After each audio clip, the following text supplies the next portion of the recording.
네, 우리 시대 최고의 정치 논객을 모시고 정치권의 주요 이슈를 깊이 있게 풀어보는 시간입니다.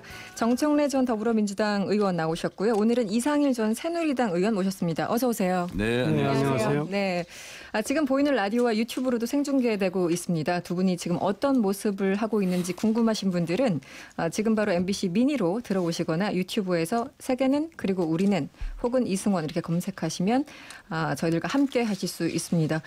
이상일 의원님 오랜만에 뵙습니다. 네, 안녕하세요. 네, 반갑습니다. 반갑습니다. 네. 저 TV로만 계속 봤었는데 네. 지금 소속이 없으신 건가요? 네, 저는 2017년 1월에 새누리당을 탈당해서 네, 현재까지 네. 무소속으로 있고요. 2017년 네. 1월에 학교에서 강의하고 네. 있습니다. 그러시군요. 언제까지 계속 무소속으로 계실 겁니까? 글쎄 개인적으로는 네. 좀 한국당도 변화하고 네. 또 보수 진영 전체가 지난 정부의 어떤 실패에 대해서 책임 윤리도 갖고 해서 네. 좀 쇄신해서 일신된 모습으로 좀 다시 국민들 앞에서 새로운 다짐을 하고 네.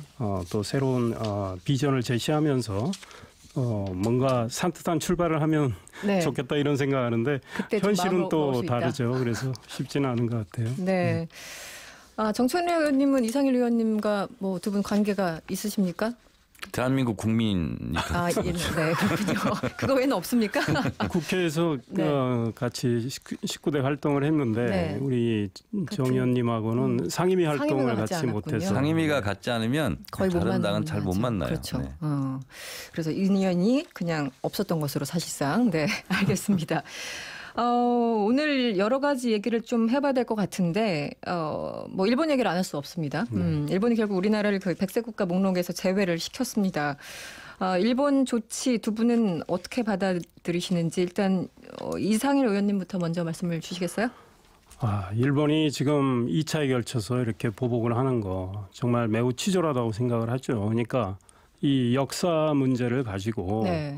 그거를 그동안에 한일 간의 소위 자유무역으로 서로 호혜 평등 관계를 유지해왔던 네. 이런 관계를 깨는 이런 조치. 그래서 미국엔 뭐 뉴욕 타임스, 그다음 지난번 아세안 플러스 3 외무장관 회의가 태국에서 열렸는데 여기에 싱가포르 외교부 장관도 일본에 대해서 비판을 했죠. 네네네. 국제사회가 그래서 일본의 이런 조치를 이해할 수 없다고 보고 있는 거죠. 그래서 일본이 마땅히 이런 조치를 철회해야 된다고 보는데 네. 지금 일본의 태도는 그런 태도가 아니니까 그러면 일본을 바른 길로 어떻게 견인해야 하는가. 네네. 그것도 가능한 한 빨리. 이런 것들이 우리의 고민인 거죠. 네.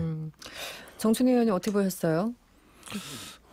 예상대로 이 사람들은 일본의 경제 침략 전쟁인 것이 맞는 것 같고요. 경제 침략 전쟁. 그런데 네. 이거를 학문적으로 분석해 보면 일본이 결코 이기지 못한다. 2009년 노벨 경제학상을 수상했던 올리버 윌리엄스 네. 교수의 홀드업 시어리라는 게 있습니다. 네. 꼼짝마 우리 표현으로 홀드업 이건데요.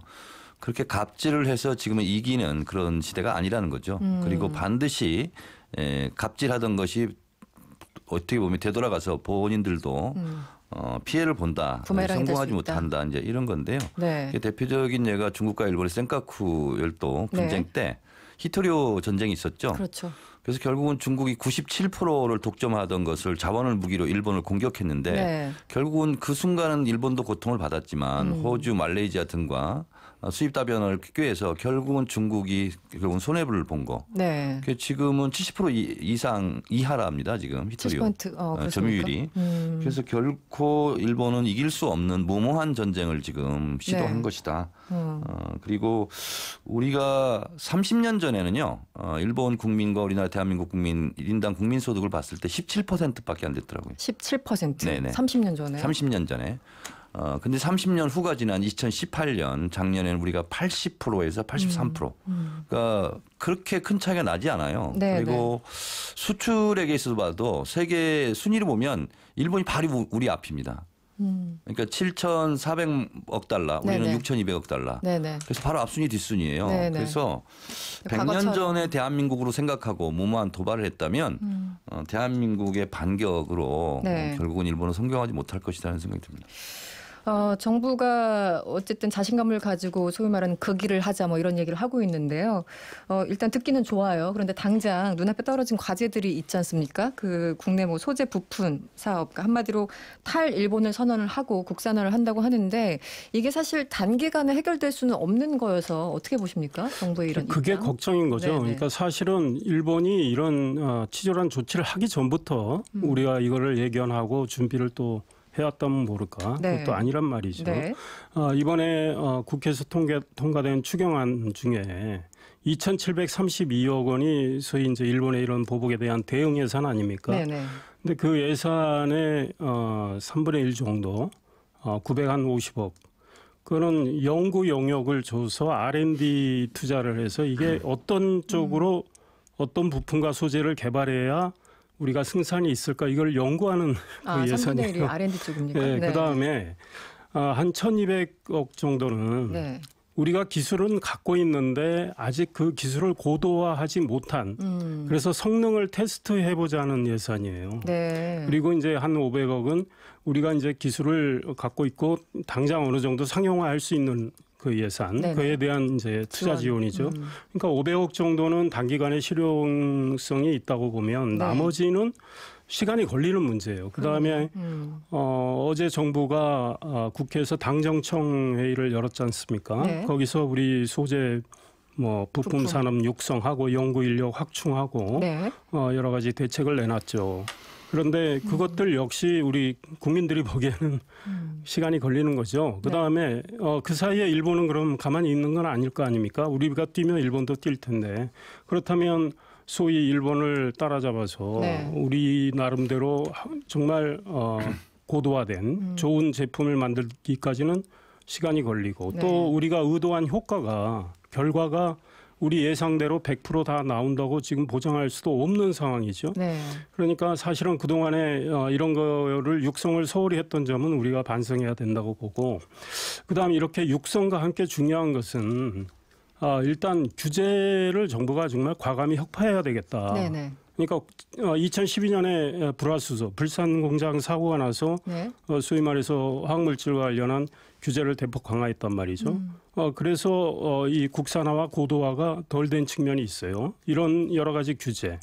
그다음에 지금 노동개혁도 역시 같이 병행을 해줘야 네. 소위 정부가 추진하는 혁신성장도 어떤 결실을 볼 텐데 네. 이런 면에서는 좀 미흡한 점이 있다. 그러니까 앞으로 더 박차를 가해야 되겠다는 생각입니다. 정순회 어떻습니까? 시간이 걸리는 문제라는 것에 대해서는 기본적으로 동의는 하시죠? 해법 없는 문제는 없다. 네. 그리고 내가 대기업 관계자들하고도 취재를 다 해봤는데요. 네. 해법은 다 있답니다. 문제는 두 가지죠. 시간.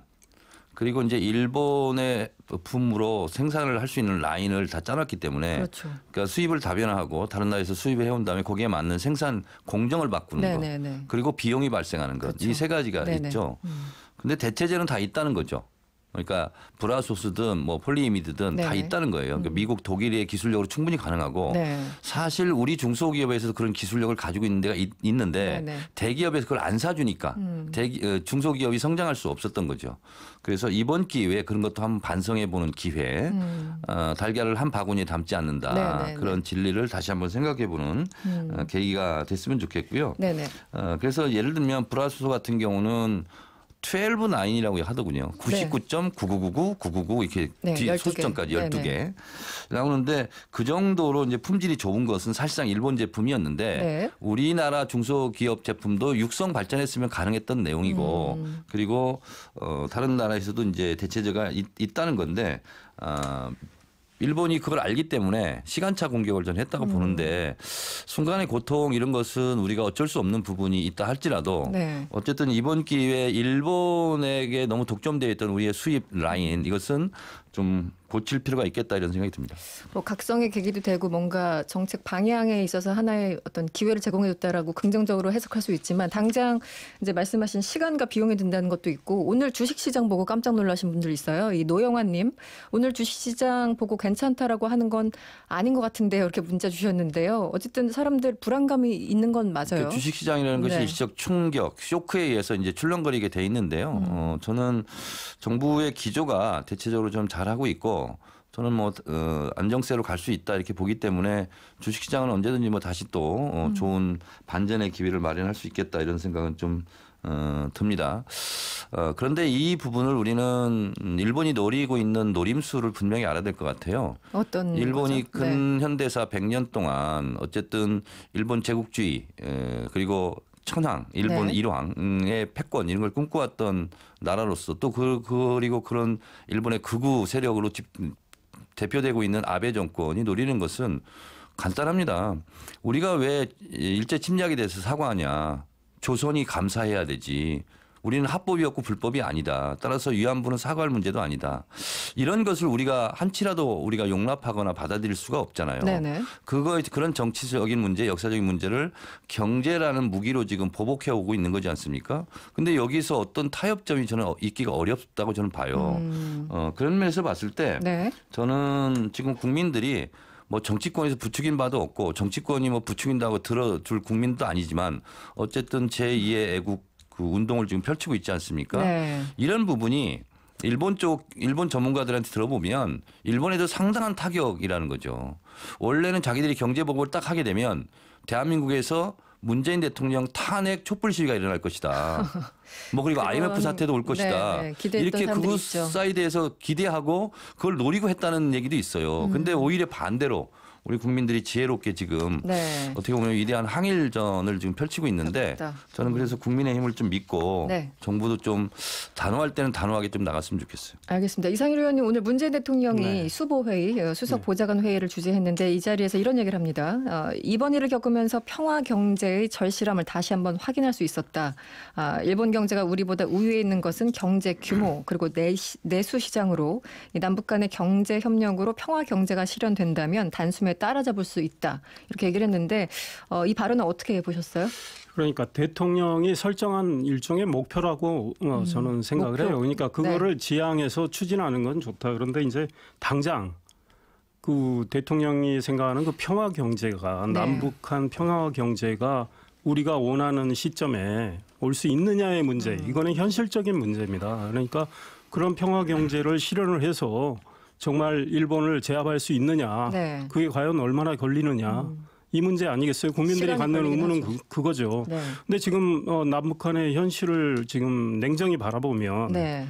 지금 대통령께서도 대북 제재는 그대로 유지돼야 된다. 이 입장이란 말이죠. 북한이 달라지는 게 그다지 많지 않으니까. 네. 그런데 북한은 우리에게 어떻게 하고 있습니까? 계속 여러 가지 미사일을 개발하고 테스트하면서 도발을 하고 있고 네. 그다음 한국과는 대화를 안 하겠다는 입장이 분명해요. 우리가 쌀을 지원하겠다는데도 안 받겠다고 그러고 일본 외무성 담화에서 우리 대통령을 겨냥해서 직접 뭐 여러 가지 비판도 네. 비난도 하고요. 네. 김정은은 지난 4월에 문재인 대통령을 직접 겨냥하면서 오지랖 넓은 촉진자 중재자 역할을 네. 할 생각 하지 말라고 그랬단 말이죠. 있었죠. 한국은 네. 빠지라고 그랬어요. 북한은 미국하고 대화한다고. 그러니까 대통령이 구상하는 이 평화 경제가 언제 올지는 정말 물음표입니다. 그렇다면 중요한 건 일본과의 이 문제를 결국은 대통령과 정부 여당이 풀어나가야 될 거 아닙니까? 그래야 국민의 고통, 기업의 고통이 최소화할 수 있는데 네. 이제 이거에 초점을 맞춰서 과연 현실적인 대책이 나와줘야 되겠죠. 그런 쪽을 모색을 해주시는 게 좋겠다 이런 생각이 들어요. 알겠습니다. 이게 좀 먼 길이긴 해요. 평화 경제 뭐 다들 바라는 거지만 좀 먼 길인데 어떻게 보셨어요 이 발언요? 야당들에서 대안이 뭐냐 이렇게 많이 물어봐요. 근데 저는 그러면서 야당이 대안을 제시한 적은 없다고 봅니다. 제가 네, 대안을 네. 제시합니다. 네. 이런 때는 여야를 떠나서 한 목소리를 내는 것이 가장 큰 대안입니다. 아 그렇습니까? 네. 네. 일제치하 때도 좌파 우파가 연합해서 독립운동 같이 했거든요. 지금은 사실상 총칼을 들지 않았지만 경제를 무기로 지금 전쟁을 선포해 온 거거든요. 이럴 때는 대한민국 국민으로서 힘을 합쳐서 한 목소리를 내는 것. 네. 이것이 가장 중요하다고 봐요. 그랬을 때 정부는 외교력이라든가 이런 협상을 가지고 일본과 이제 문제를 해결해 나가야 될 텐데 네. 한 목소리가 나지 않고 딴 목소리를 난다는 것은 일본한테 오히려 힘을 실어주는 거예요. 일본 극우 사이드에서 계속 네. 얘기하는 것이 뭐냐면 문재인 대통령이 인기가 없다. 우리가 한번 툭 건들면 문재인 대통령 반대 운동이 일어날 거다. 이게 뭐냐면 일본에서 대한민국의 보수지 또 거기에 나오는 댓글들을 다 인용하면서 그렇게 네. 자기들은 정보를 얻고 거기 자기 확신화했다는 거지 아니겠어요? 잘못된 정보지만. 네, 네. 그래서 우리나라에서 일본을 약간 두둔한 듯한 또는 문재인 대통령을 공격하는 듯한 발언이 가장 저는 이적행위다 이런 생각이 좀 들어요. 지금 순간에서는. 그래서 저는 네. 이럴 때야말로 지금 소위 말해서 경제 전쟁 중인데 알겠습니다. 똘똘 뭉쳐서 네. 한 몫을 내는 것 이것이 가장 큰 대안이지 않을까 이런 생각이 듭니다. 네. 우선. 저는 좀 생각이 다른 것이. 잠시만요. 광고를 저희가 듣고 와야 되는데 그 전에 나기우맨 님이 문자 주셨어요. 국민이 하나가 돼야 됩니다. 방법이 맞든 틀리든 일단 하나가 됩시다. 이렇게 문자 주셨고요. 이상일 의원님 의견은 광고 듣고 다시 듣겠습니다. 고맙습니다.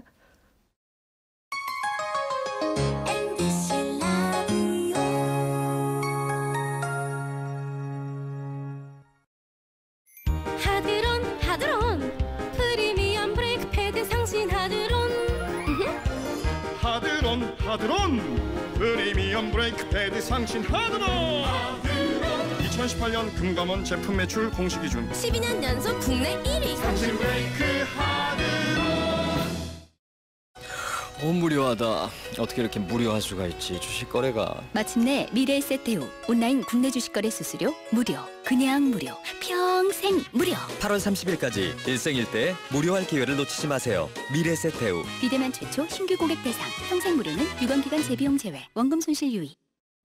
팩트가 성공을 만든다. 소형 평형 구성, 공간은 컴팩트, 1억 원대 후반부터, 가격은 임팩트. 서부간선도로 지하화 예정, 교통은 퍼펙트. 안양천 조망권, 입지는 엑설런트. 가산의 중심에서 성공 비즈니스를 완성하다. 가산 한화 비즈메트로 2차 0262448686 한화건설. 이 가구 어디서 샀어? 쿠폰 국제가구 전시회에서 샀지. 아, 쿠폰 국제가구 전시회. 세계적인 디자이너 카림 라시드도 참여한다며? 그래, 나 완전 팬이잖아. 올해도 많은 국내 가구와 독특한 해외 가구가 참여하겠군. 그럼 8월 29일부터 9월 1일까지 일산 킨텍스로 오세요. 경품은 덤. 사람들의 발소리가 산사태 소리처럼 들리는 사람도 있습니다. 그들은 자폐라는 이름의 세상에서 삽니다. 돌발 행동을 보여도 먼저 안심시켜주고 기다려주세요. 당신의 이해가 배려하는 세상이 됩니다. 공익광고협의회. 95.9 MBC 라디오. 지금 여러분께서는 똑소리 나는 시사 토크쇼 이승원의 세계는 그리고 우리 눈을 듣고 계시고요. 보이는 라디오와 유튜브로도 생중계되고 있습니다. MBC 라디오의 미니로 들어오시거나 유튜브에 이승원의 세계는 그리고 우리 눈을 검색하시면 저희 방송 즐기실 수 있습니다. 구독과 좋아요도 많이 눌러주시고요. 여러분의 참여 언제든지 열려 있습니다. 짧은 건 50원, 긴 건 100원의 이용료가 드는 샵 8001번 또는 무료인 미니로 많은 의견 부탁드립니다. 네, 정청래 전 의원 그리고 이상일 전 의원과 정치 토크 이어가고 있습니다. 오늘 두 분을 아빠에 빗댄 문자들이 오네요. 어머나. 허원재님, 저희 아빠보다 믿음이 가는 정청래 의원님 많이 반갑습니다. 이렇게 눈썹까지 보내주셨고요. 이다수님, 이상일 의원님, 저희 친정아버지 닮으셨어요. 오, 친정아버지. 나긋나긋하게 요목조목 말씀 잘하시네요. 말씀하실 때 자꾸 빠져들어요. 이렇게 말씀 주셨는데 친정 아버지 닮은 이상일 의원님 아까 하시려던 말씀이 어떤 거였죠? 네. 일단 이다수님께 감사하다는 말씀드리고요. 네. 우리가 어려운 국면에서 힘을 모아서 대응해야 되는 건 맞습니다. 그런데 예컨대 이런 거죠. 힘은 모은 것 사례를 든다면 네. 추경안을 이번에 처리할 때 네.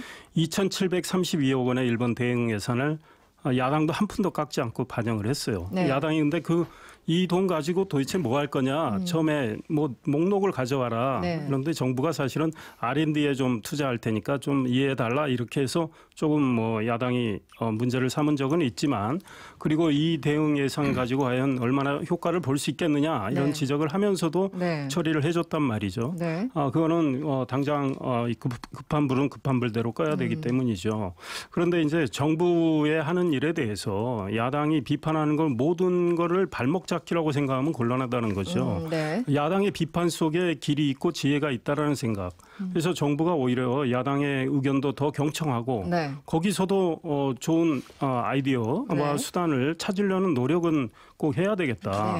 네, 이런 생각이 듭니다. 알겠습니다. 그리고 또 하나 문제가 되는 게 일본에서 자꾸 이렇게 나오니까 지금 지소미아 한일 군사정보 보호협정 파기해야 된다. 뭐 그 심상정 의원이 가장 먼저 얘기를 했었죠, 공개적으로. 그래서 오늘 국회에서도 논의가 있었고 또 논란이 있었습니다.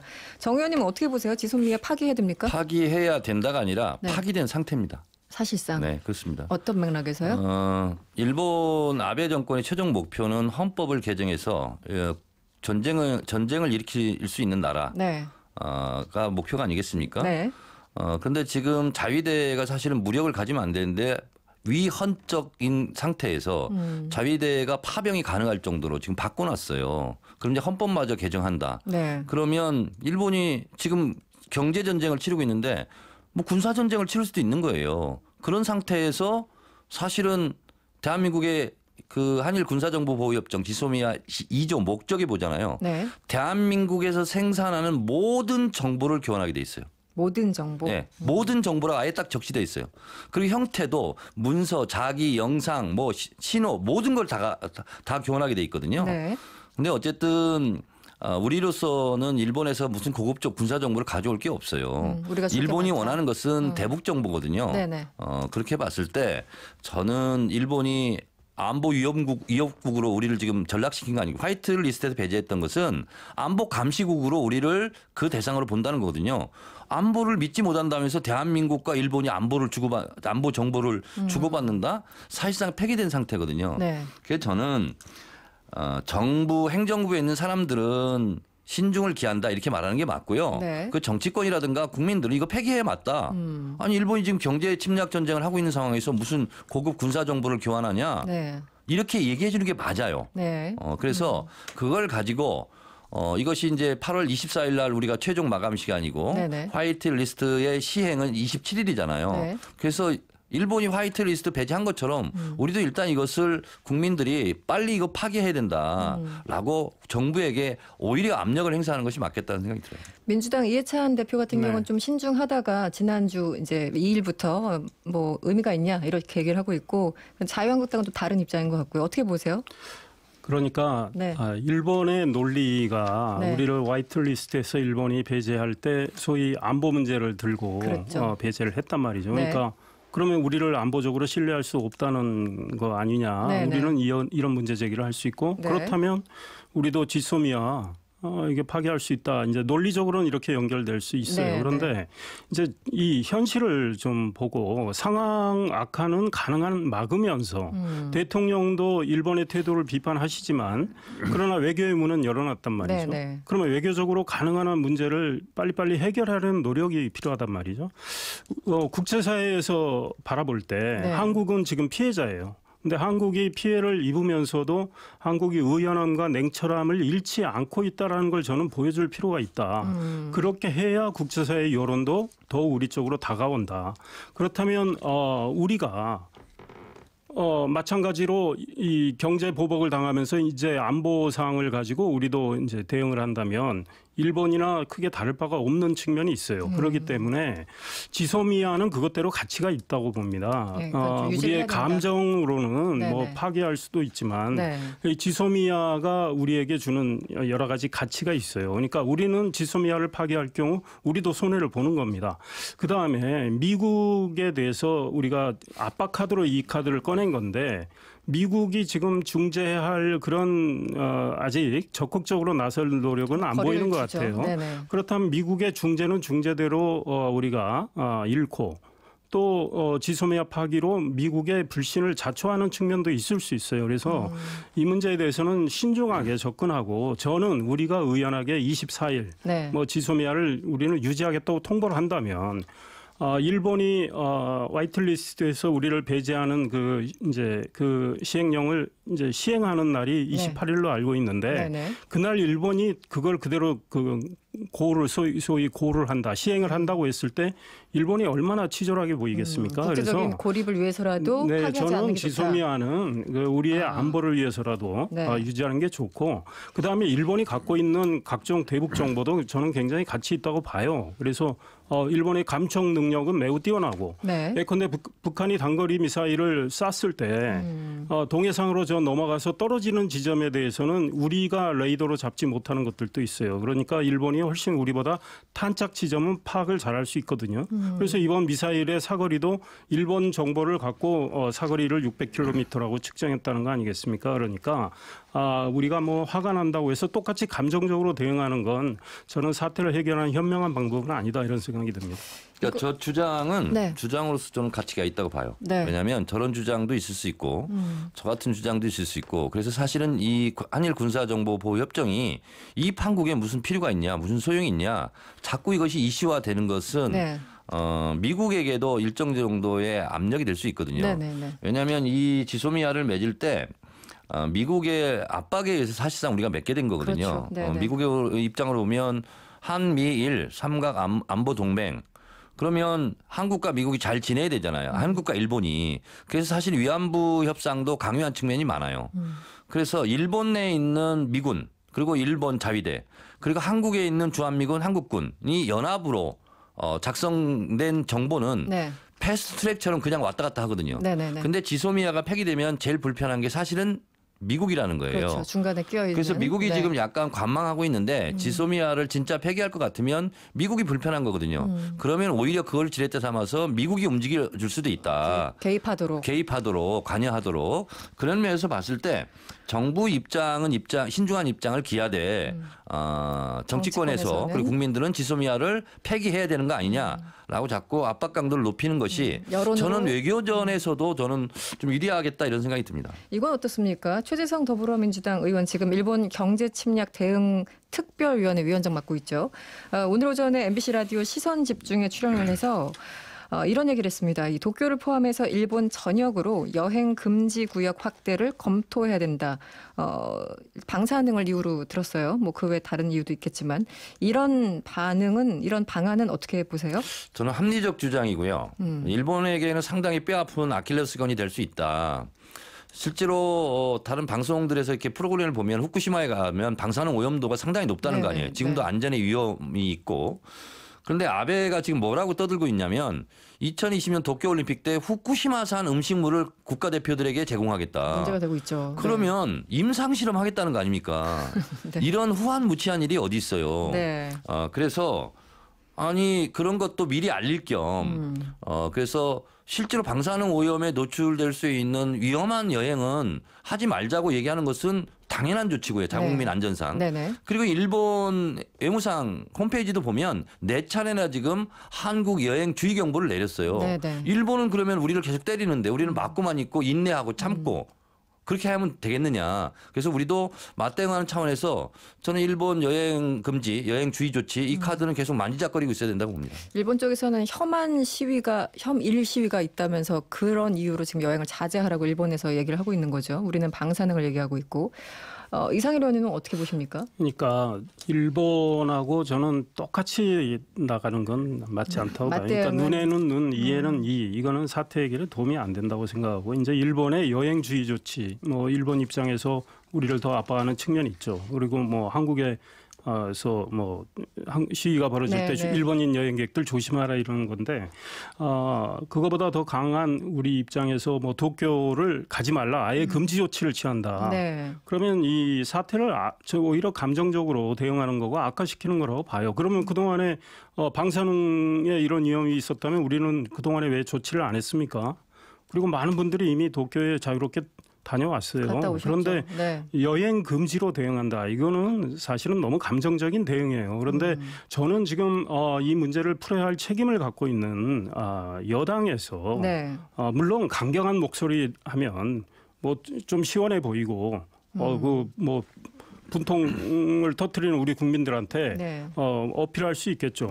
좀 다가갈 수도 있고. 그러나 네. 이렇게 여당에서 게다가 중진 의원이 뭐 개인적으로는 잘 아는 분이지만 네. 아주 격앙된 이런 모습을 보인다. 그런 거는 사태 해결에 도움이 안 된다. 저는 이런 생각합니다. 알겠습니다. 저는 일본이 하고 있는 일에 보면 충분히 격앙해도 되고 그리고 일본은 감정적으로 치졸하게 나오는데 네네. 우리는 그러면 일본이 때리는 걸 계속 맞고만 인내하고 참아야 되는가. 국민들은 그러지 말아라라고 네. 지금 불매운동 하고 있는 거 아니겠습니까? 여론은 그렇죠. 네. 저는 그래서 민심을 이기는 장사가 없어요. 제가 계속 말씀드리는 것은 대통령 뭐 외교부 장관 등의 발언과 네. 국민과 여의도의 목소리는 달라야 된다는 거예요. 그것이 오히려 정부에게 힘을 더 실어주는 거죠. 근데 지레 짐작하고 일본이 감정적으로 나오니까 우리는 감정적으로 나오지 말자. 일본이 주먹질하는데 우리는 말로 하자. 일본이 발길질하는데 우리 그냥 가만히 앉아서 보고 있자. 이거는 아닌 것 같다는 거예요, 저는. 네. 일본에서 말이죠. 네. 지식인들이 서명을 꽤 많이 했는데 네. 한국은 적인가? 이런 제목으로 일본의 아베의 이런 조치가 매우 잘못됐다, 치졸하다 이런 비판하는 지식인들 서명이 늘고 있죠. 네네. 그 우리 정부 여당 누구나 평가하고 있죠. 그런데 우리 내부에서 이 감정에 휩싸여 가지고 똑같이 가는 모습에 대해서 비판을 하면 그건 잘못된 겁니까? 알겠습니다. 그래서 네. 국민들 사이에서 불매운동이 일어나는 건 자발적인 겁니다. 네. 그건 뭐 국민들이 오히려 우리 정부와 여당에 힘을 실어주는 거죠. 일본에 대응하기 위해서 네네. 힘을 내라고 하는 그런 측면이 있고 그건 그거대로 우리가 염두에 두면서 일단 해법을 풀어가야 할 정부 여당은 냉철함을 유지하면서 문제를 풀어가고 대응책을 만드는 게 뭐 바른 길이다 이런 생각합니다. 알겠습니다. 정은경 님이 이런 문자 주셨어요. 무역 전쟁 속에서도 여당 대표가 사케를 먹었냐 안 먹었냐 이것으로 논쟁하는 국회의원들 부끄러워요. 이렇게 주셨는데 어떻게 보십니까, 정철 의원님? 저도 부끄러운데 네. 참 싸게 논다 이런 생각이 들어요. 뭐냐면 사케를 마신 것도 아니고 네. 또 일식당은 한국 사람들이 운영하는 거죠. 그렇죠. 한국산으로. 네네. 그리고 그 일식집 사장님이 사진까지 찍어서 올렸더군요. 일본술 다 치우고 국내산 다 팔고 있고.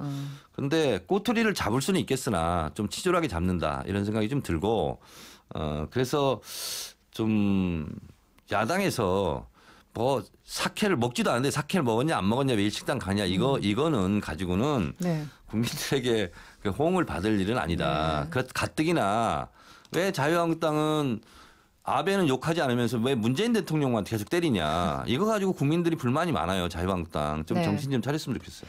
일본 식당 운영하시는 일본 음식을 이제 파는 식당의 어떤 주인분들이나 그 종업원 분들은 사실 이런 얘기 나오면 좀 화가 날 것 같긴 해요. 어떻게 보십니까? 저는 이런 일이 벌어지기 꽤 전에 그러니까 일본이 맨 처음에 우리한테 첨단 소재 세종에 대한 보복을 가했을 때 한국 분이 운영하는 작은 일식당에 갔는데 벌써 여파가 있다고 그러더라고요. 그래서 참 개인적으로 안타깝다 이런 생각을 했어요. 그러니까 우리 국민들이 뭐 화가 나서 일본에 정말 제품도 사지 않고 여행도 안 가고 여러 가지 차원에서 대응을 하지만 일식을 운영하는 그 분들이 대부분 우리 국민이고 또 그 일식당에서 쓰는 여러 가지 재료들이 또 국산들이 많을진데 국산으로 하신다고 하더라고요. 안 가고 해서 이렇게 감정을 이렇게 나타내는 건 좀 안타깝다 이런 생각하는데요. 정치권에서 이제 사케 논쟁이 벌어진 건 지금 애청자께서 지적하신 이런 것들 상황에서 정말 부끄러운 거죠. 그러니까 이건 정말 지연 말단을 가지고 우리가 정치권이 정쟁을 하는 건데 이럴 때일수록 우리가 좀 더 냉정을 찾고 좀 더 현명한 해법을 정치권도 찾아야 되겠다 이런 생각입니다. 네, 좀 더 논의를 하고 싶은데 시간이 지금 다 돼서요. 류기현님이 문자 주셨어요. 사케가 문제가 아니고요. 점심에 왜 술을 먹냐는 거죠. 이렇게 문자 주셨습니다. 이 부분 나중에 시간 있으면 다시 한번 얘기를 듣도록 하고요. 시간이 다 됐네요. 오늘 정청래 전 더불어민주당 의원 그리고 이상일 전 새누리당 의원과 함께했습니다. 두 분 고맙습니다. 네, 감사합니다. 고맙습니다.